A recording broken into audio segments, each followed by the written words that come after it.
On January 16, 1984, 43-year-old Kay Swartz sat down to dinner with her 51-year-old husband Bob and their kids, Larry and Annie. The kitchen of their split-level home had a window that looked out into the backyard, and they could all see snow falling outside. The Swartz's neighborhood in Cape St. Clair, Maryland, a suburb of Annapolis, was quiet and secluded, but the snow made it feel even quieter and further away from the rest of the world than usual. And Bob worried that if the weather got any worse, he might have trouble driving into work the following day. But then he heard Kay starting to pray, so he looked away from the window and bowed his head.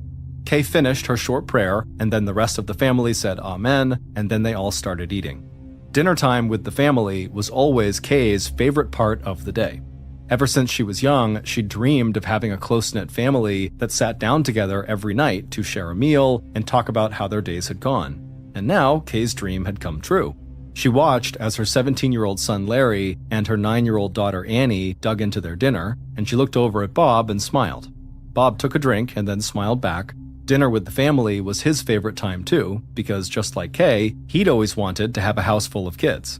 In fact, it was Kay and Bob's shared love of family that had first drawn them to each other when they met in graduate school at the University of Maryland 16 years earlier.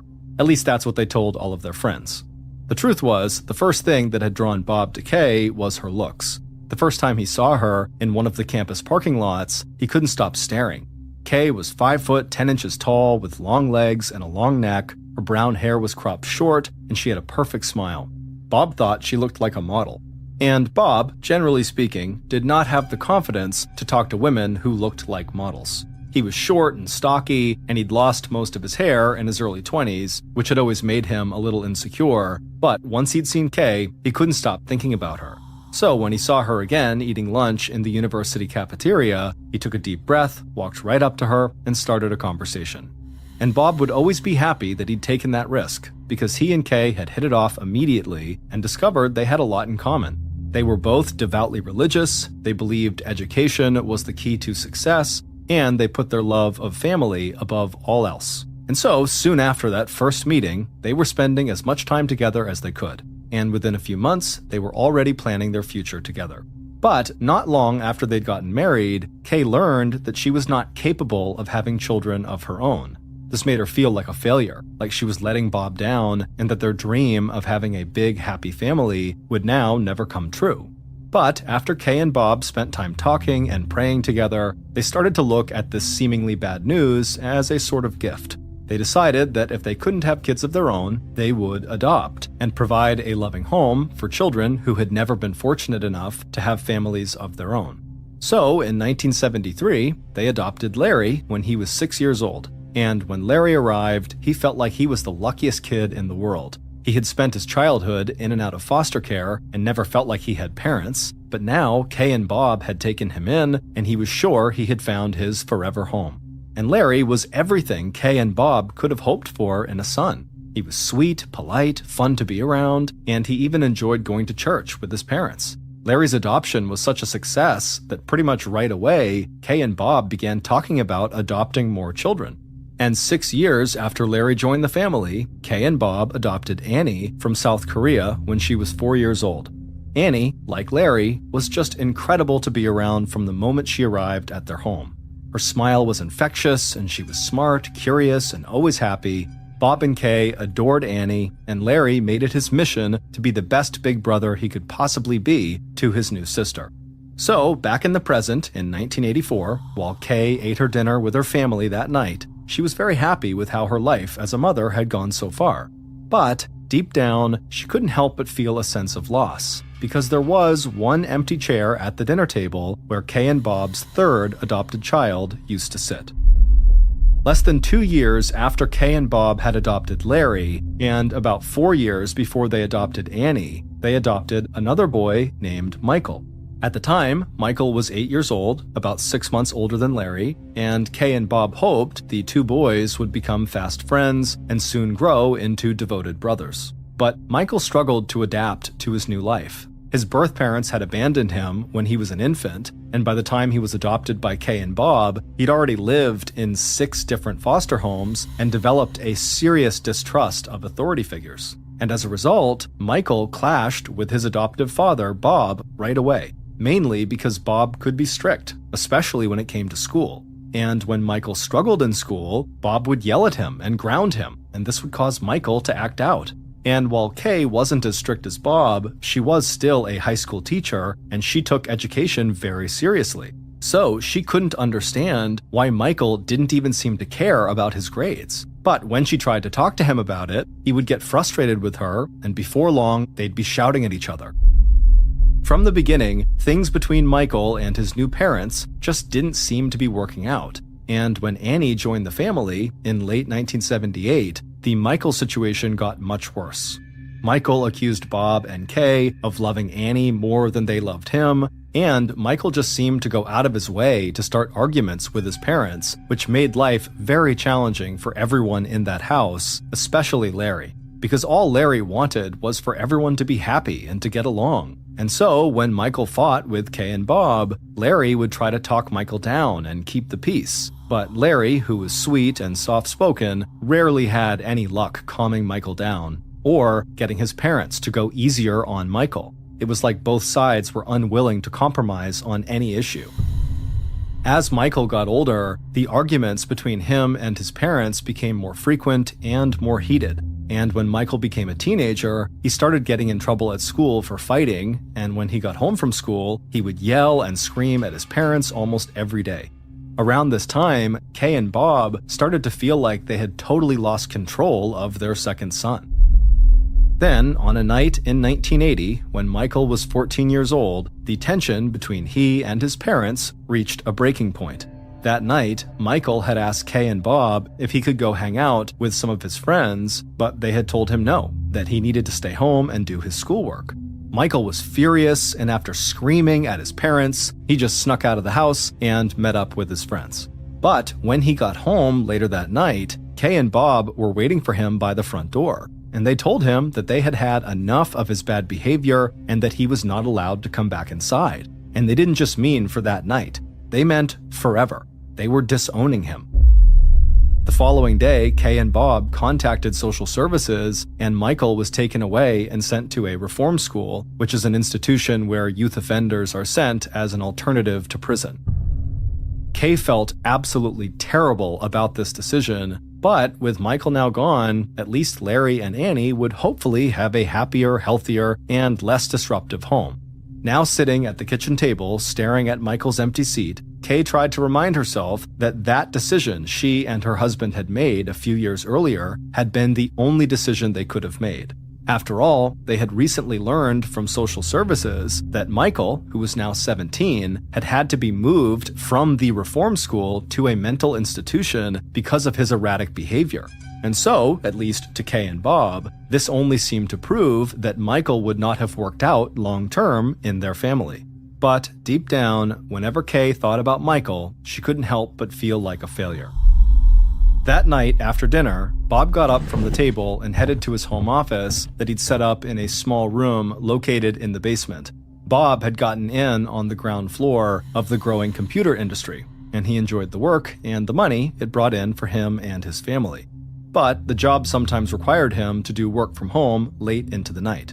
And Kay knew that once Bob disappeared into his basement office, there was a good chance the rest of the family would not see him until the following morning.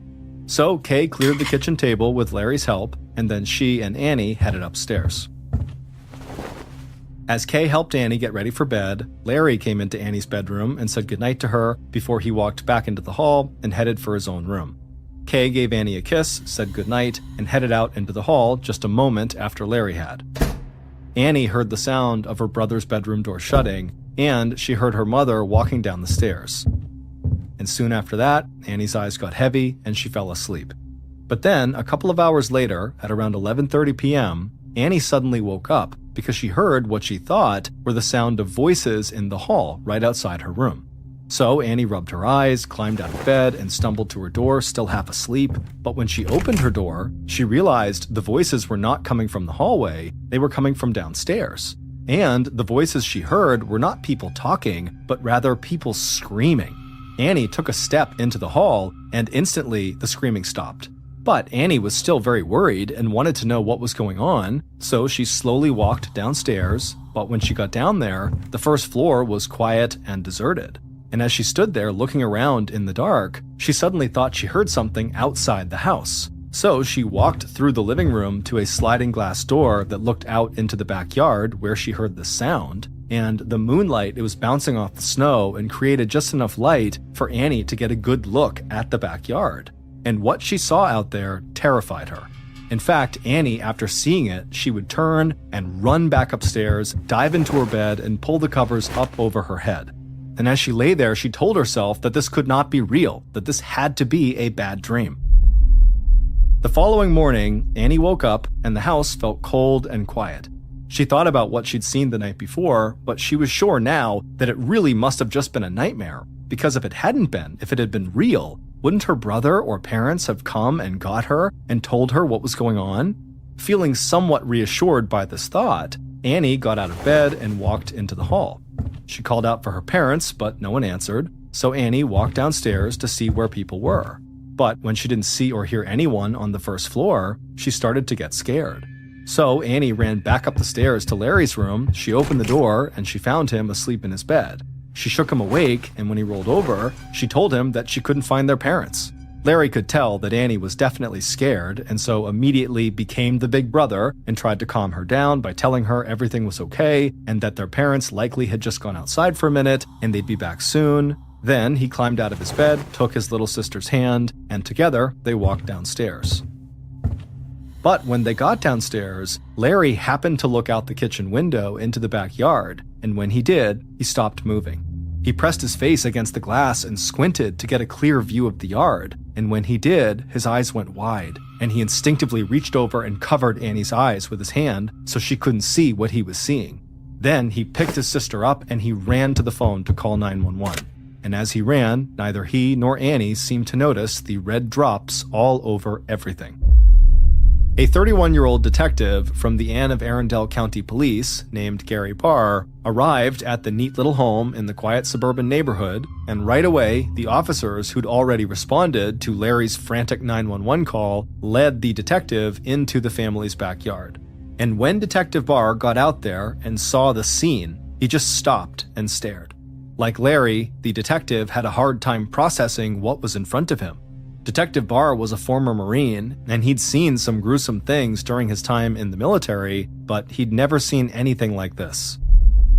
The ground in front of him, about 10 feet away from the sliding glass door at the back of the house, was covered in a dark red slush, from where massive amounts of blood had mixed with the snow overnight. And just beyond the bloody slush, a few feet ahead of him, he saw a dead body partially covered in fresh snow.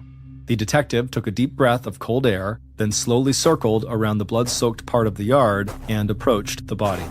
The body belonged to Kay Swartz. She was lying face down in the snow, her neck was covered in blood, and she was completely naked except for having a sock on one of her feet. Barr directed a few members of his team to remain in the backyard to take photos of Kay's body and to further investigate the area. Then he walked through the backyard to the open sliding glass door that led into the house. And on that glass door, Detective Barr saw part of a bloody palm print that the officers who'd first arrived on the scene had discovered as well. Barr knew the print was a significant clue, but at the time, in order to learn anything from the print, the police would have to send samples to the FBI forensics lab in Washington, D.C., because the FBI had the technology to run the appropriate tests. Detective Barr spoke with other officers nearby to confirm that the samples would be sent off quickly to DC, but Barr knew even if they got sent today, it would be weeks before they would hear anything from the FBI. And so Barr was not willing to pin the hopes of the entire investigation on this palm print that could even turn out to belong to the victim and not the killer. And so Detective Barr stepped through the door into the house to begin looking for more clues, but once again, as soon as he was inside, he had to just stop and stare at what was in front of him. There were pools and streaks of dried blood on the floor leading from the back door where he was to the living room. And when Barr stepped into the living room, he saw blood spatter all over the walls. He still had no idea what had happened, but he knew whoever had done this had been filled with rage during the attack. And the blood didn't stop in the living room. Barr found more splatter on the steps nearby that led down into the basement. So Barr followed that path of blood and eventually wound up in the small room in the basement, Bob's office. And once inside, he saw blood everywhere, and in the corner on the floor was Bob. He was deceased and had obvious cuts on his hands, chest, and neck.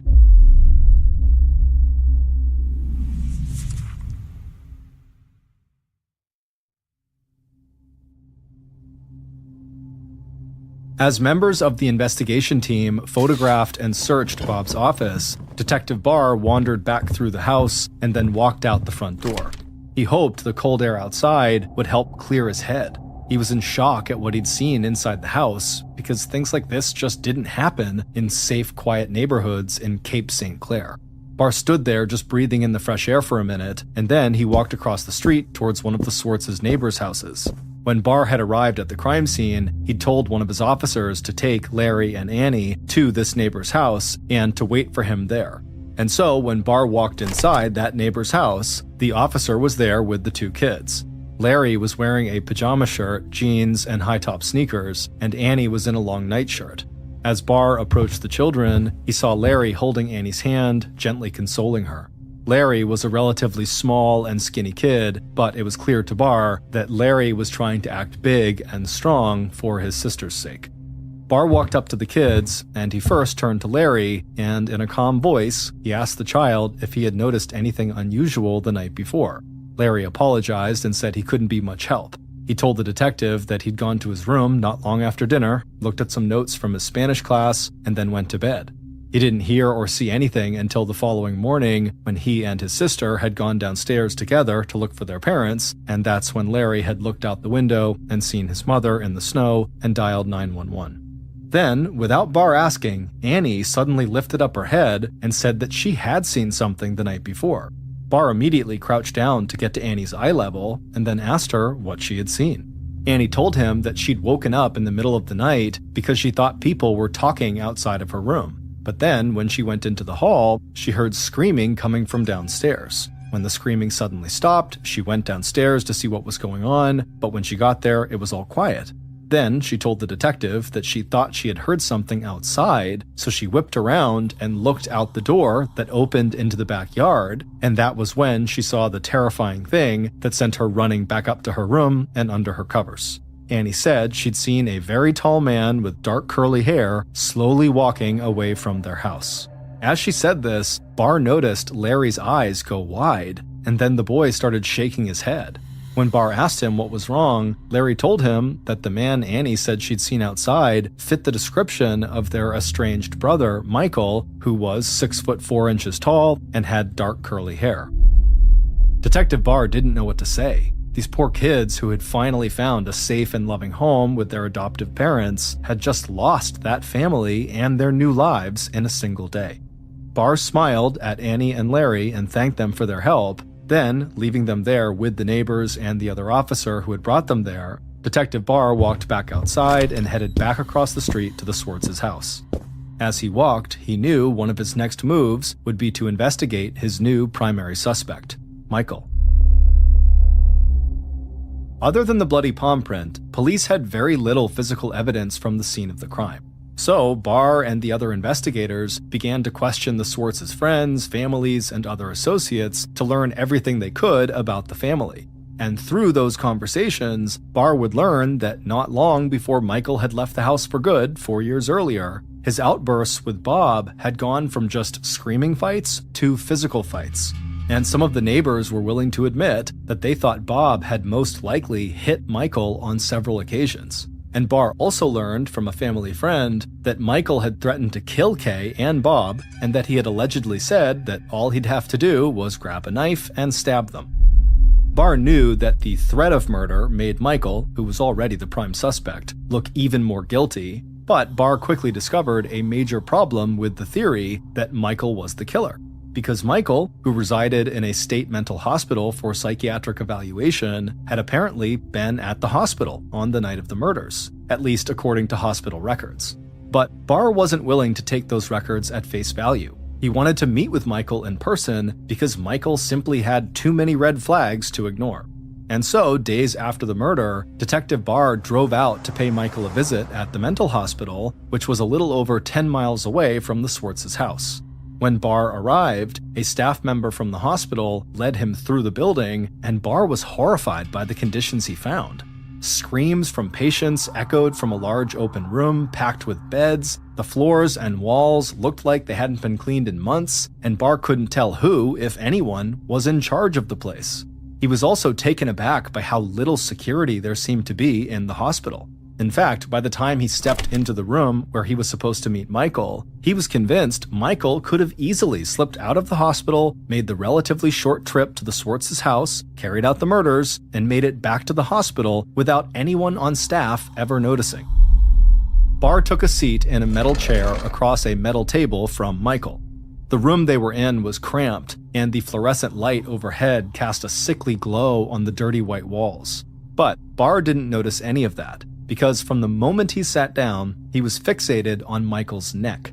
There were several red marks on one side of Michael's long, muscular neck, and so Barr asked Michael if he had gotten those marks in a fight. But Michael just grinned and told the detective the marks were actually hickeys that he'd gotten while making out with a girl he knew. Barr smiled back and then proceeded to tell Michael about what happened to his former adoptive parents. And Michael didn't seem remotely fazed by this horrible news. He just sat there, calm as can be.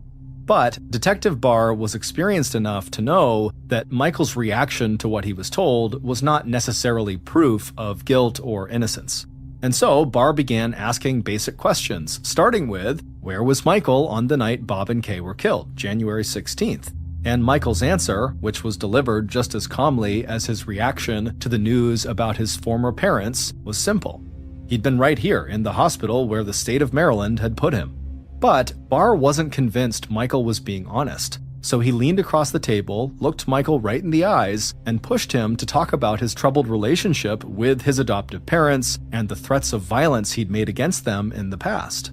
Barr had hoped this approach might kind of rattle Michael and maybe get him to accidentally give something away, but this didn't happen. Michael stayed calm and stuck to his story. He had been at the hospital when they were killed, period. By the time Barr left the hospital, he was very frustrated. Between the hospital's obviously lax security and Michael's bizarre, nonchalant reaction and answers that he gave, it just seemed like Michael had to be lying, that he really had to be the killer. But without physical evidence from the crime scene or any kind of confession from Michael, Barr knew he was going to have to keep working to prove this theory. And not long after this initial meeting with Michael, Detective Barr's job got even harder. Because right after Barr left the mental hospital, Michael contacted a defense attorney who advised him not to speak with anyone from law enforcement about the murders of Kay and Bob Swartz. And so, a couple of days later, when Barr tried to set up another meeting with Michael at the hospital, he was refused. Now, Barr felt like he was running out of options, because in addition to not being able to speak to his primary suspect, he was still waiting to hear back from the FBI with the results of the tests they'd run on the bloody palm print. So, feeling like he was at a dead end, Barr went back to the drawing board and tried to find any other leads that might help him discover exactly what had happened to Kay and Bob. While investigators had been questioning people who were close to Kay and Bob, they discovered that, like Barr, most of these people thought Michael was probably the killer. But there was one person who investigators spoke to that offered a tip that sent Barr's investigation in an entirely new direction.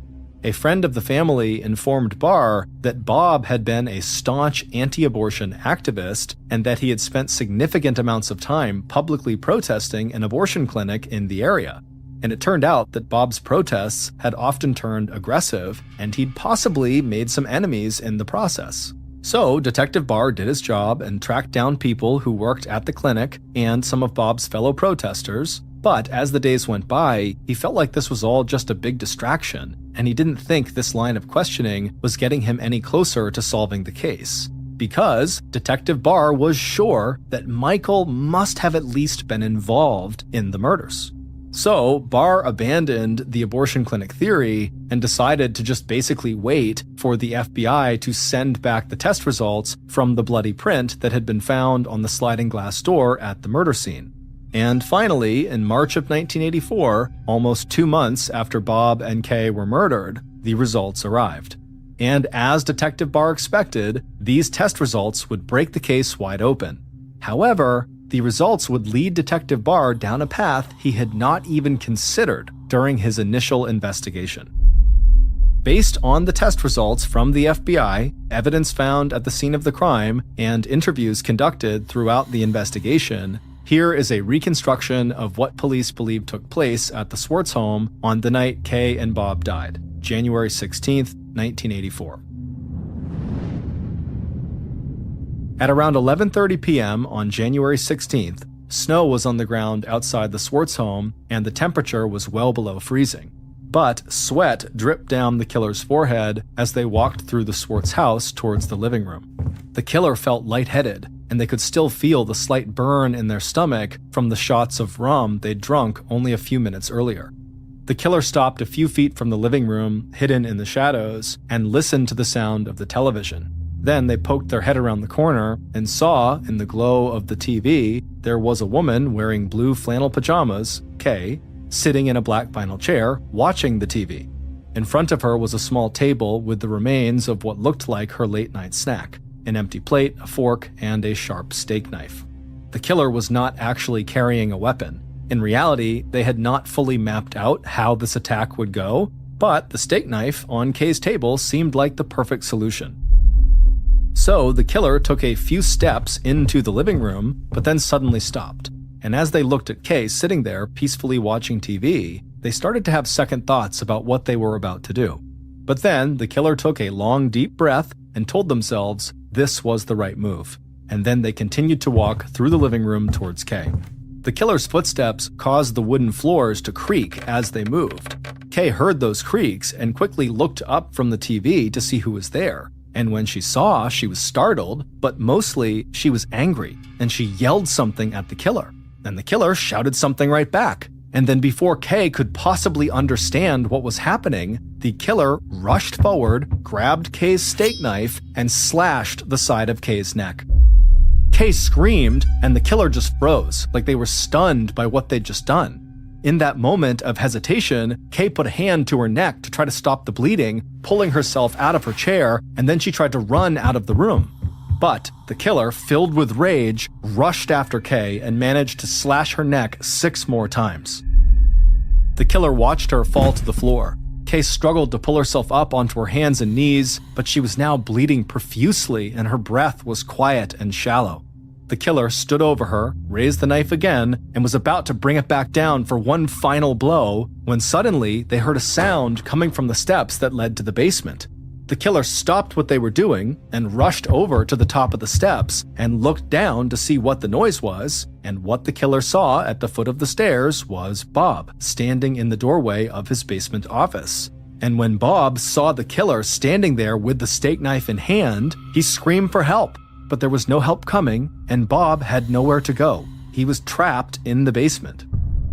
Without hesitation, the killer walked down the stairs and tried to slash at Bob's face. But Bob, who was trying to back up, managed to throw his hands up to protect himself, and so the knife only cut into his hands. Bob managed to stumble back into his office, but the killer pursued, lunging at him again once inside and stabbing wildly at his neck. The strikes started to land, and before long Bob had fallen to the ground, at which point the killer stabbed him several more times in the chest before finally stopping and standing up. In total, Bob was stabbed 17 times, including blows that severed his left and right carotid arteries in his neck, which supply blood to the brain. Bob lay motionless on the floor of his office, with blood pooling all around him as he died. The killer stood there for a minute in a daze, gasping for breath and staring down at Bob's now dead body. But then the killer snapped out of it and remembered Kay might still be alive upstairs. So the killer ran out of Bob's office, back upstairs into the living room, and saw Kay was now gone. But the killer saw a path of blood on the floor that led out of the living room to the open sliding glass door that led to the backyard. Following the path of blood, the killer ran to the back of the house where they slammed their hand on that glass door, which is how the bloody print was left, and then the killer stepped outside.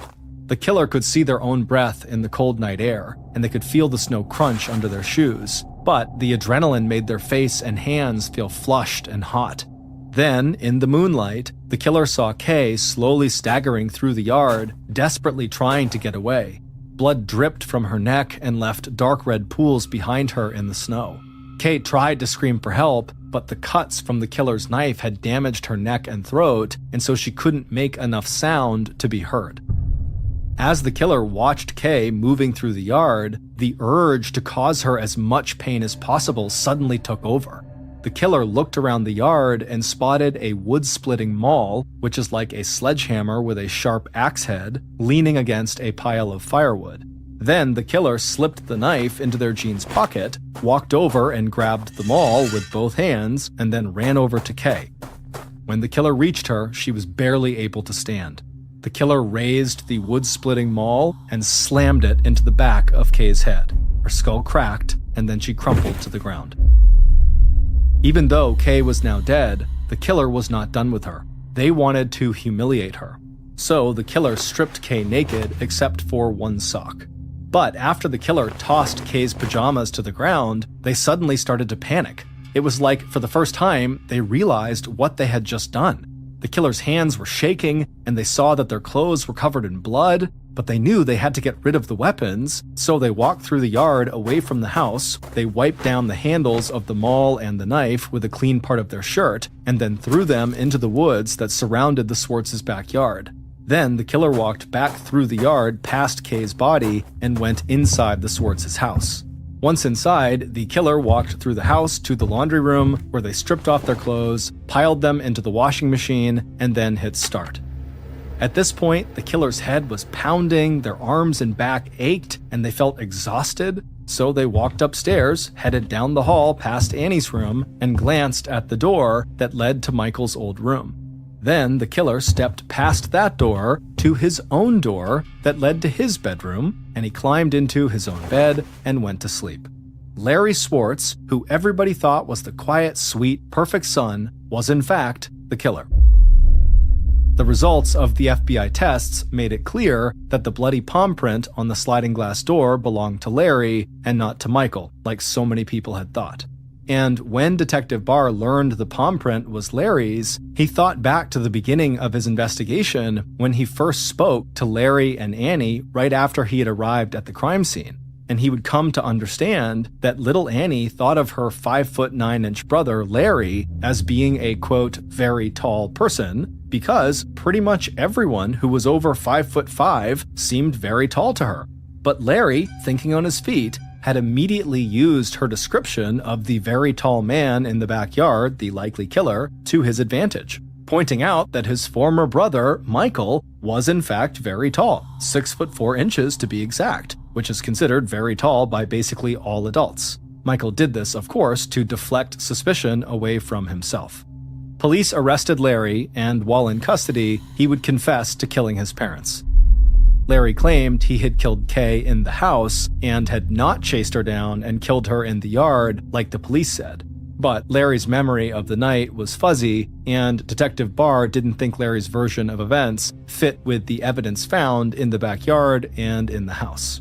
But Barr did take Larry at his word when Larry explained why he had killed his parents. Larry said that once Michael had been kicked out of the house, he, Larry, became the target of Kay and Bob's very strict disciplinary tactics. They would yell at Larry constantly about his bad grades, ground him for weeks at a time, and keep him from going out on dates with the girl he liked.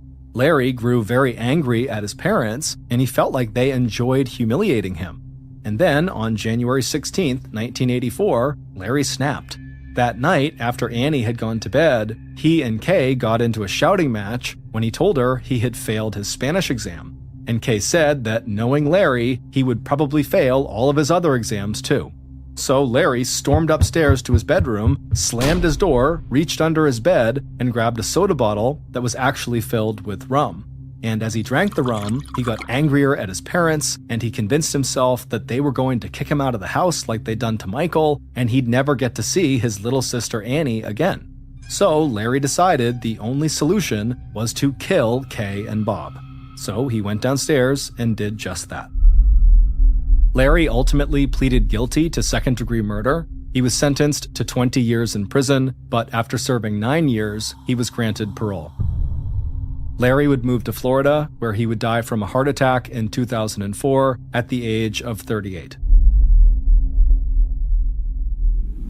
Today's story. If you are a fan of the strange, dark, and mysterious delivered in story format, well then you've come to the right channel, because that is literally all I do.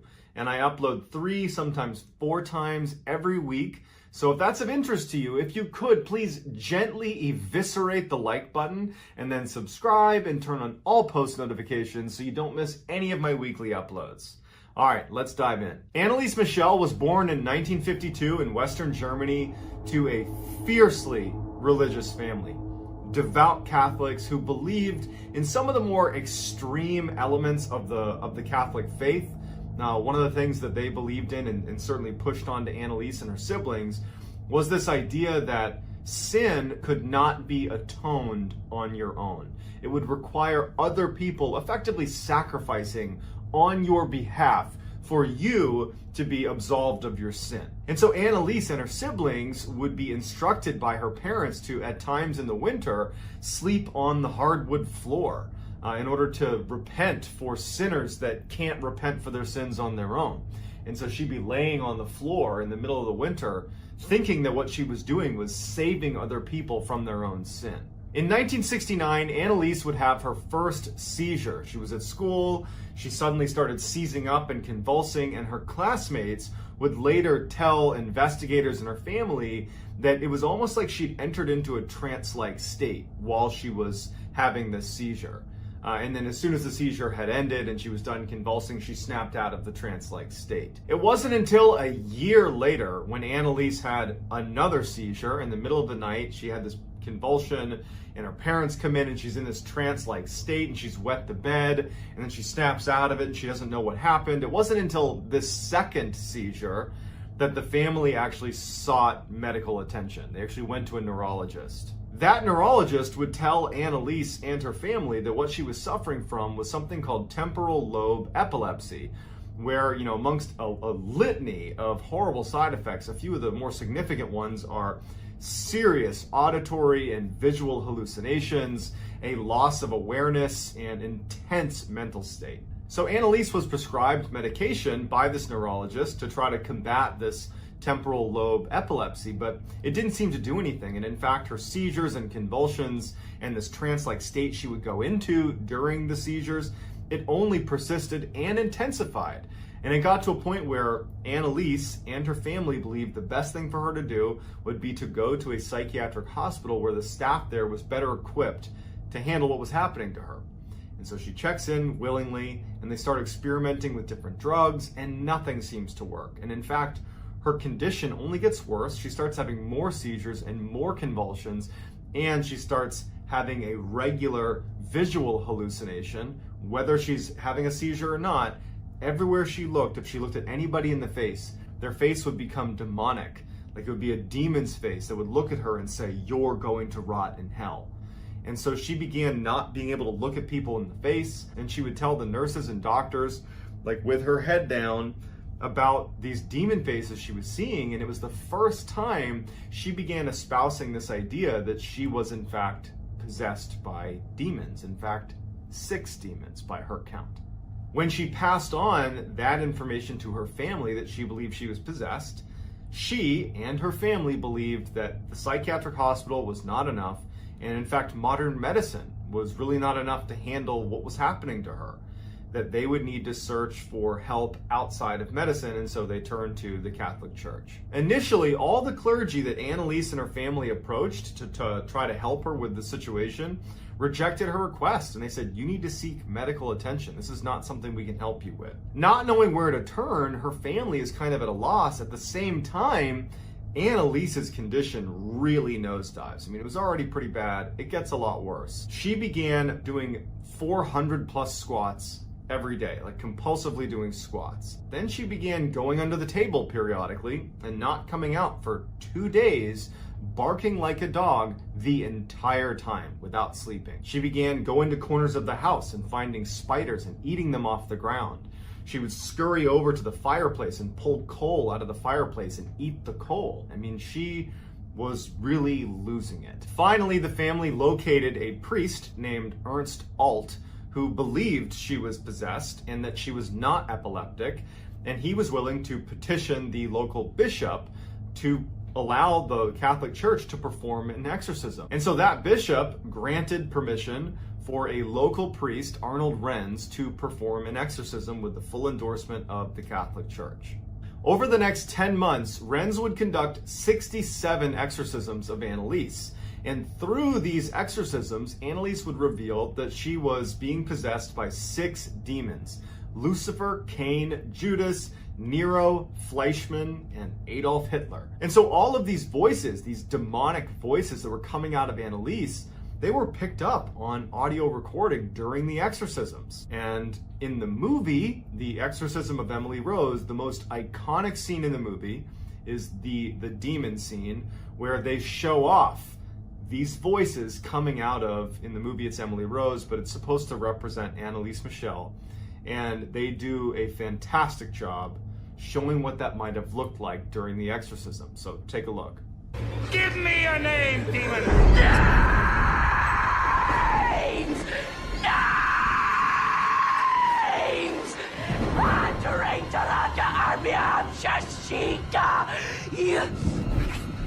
Ancient serpents. Devil in the flesh.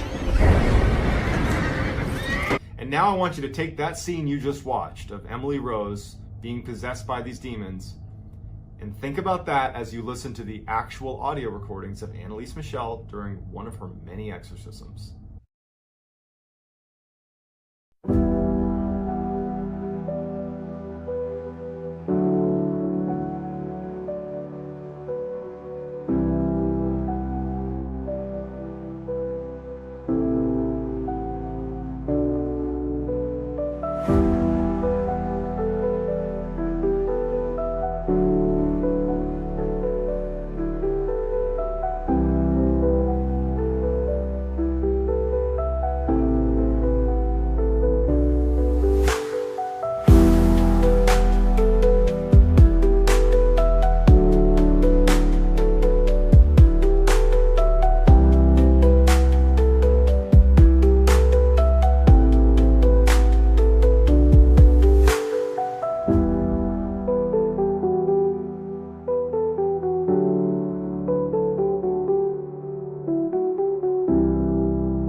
The exorcisms seemed to make things better for Anneliese. She got to a place where the seizures and convulsions and trance-like states and odd behavior were so few and far between that she actually re-enrolled in university and was even able to attend church, but it didn't last. In the spring of 1976, Anneliese's convulsions and seizures and odd behavior came back tenfold, and she began becoming violent with her family members to where they couldn't even be around her without being attacked by her.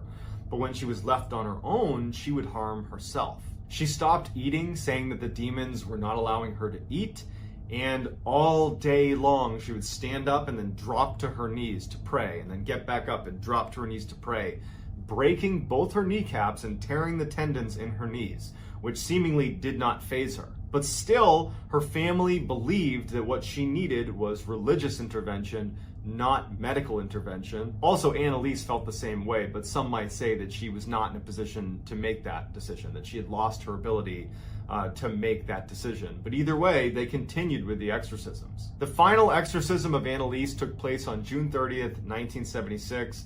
And while Annalise did submit willingly to this exorcism, she was incredibly frail. She weighed under 100 pounds. And by the following morning, on July 1st, 1976, she had passed away due to dehydration and malnutrition. She was only 23 years old. After her death, Annalise's story was so sensational that it grabbed headlines all over Germany, and people were clamoring to learn more about how this could happen. That she was, apparently possessed and then died after all these exorcisms. Why wasn't there medical intervention? There was so many questions. And so ultimately what happened is her parents were charged with negligent homicide, but were actually not given a jail sentence because at the time in Germany, they ruled that the parents had already suffered enough, so they did not serve any jail time.